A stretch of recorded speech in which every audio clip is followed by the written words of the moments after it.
ti vorrei parlare. Sapessi quante cose avrei da dirti, ma chi mi attende ha fretta e non ne vuol sapere. Dice che non ha tempo e non vuole più aspettare. Mi resta solo un attimo per chiederti perdono per tutto quello che non ho saputo darti, per quell'amore che ci confondeva, per quella gelosia che ci ossessionava. Ora, soltanto ora son sicuro che un solo amore ho avuto nella vita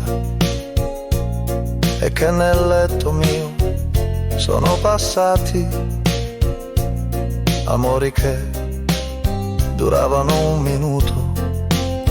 Oggi me le rivedo tutte intorno, le mie donne contrite affrante nel dolore,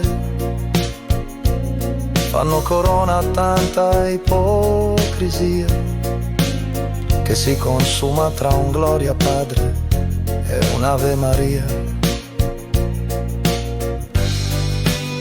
E ciao amore mio, vorrei non andare via, rubare il tempo al tempo per parlare ancora, recuperare tutti gli attimi sprecati, a litigare sempre come fossimo bambini.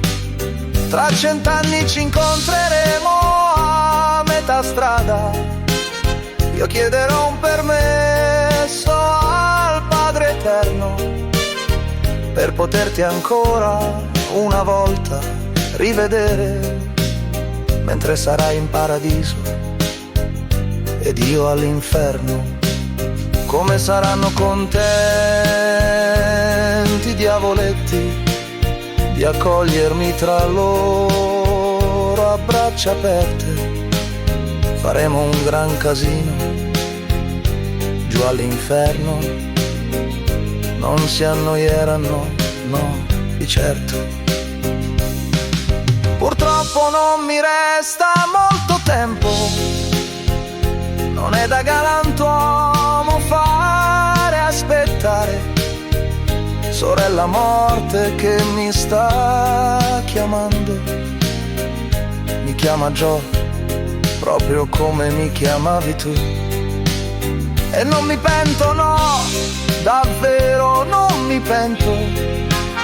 Non sono stato un santo, io l'ammetto, e dalla vita mi son preso tutto, mi son cucito addosso il paradiso. Forse soltanto un unico rimpianto, quello di averti amato così tanto, senza capire che l'amore no, non può durare mai in eterno, senza capire che l'amore no, non può durare mai in eterno.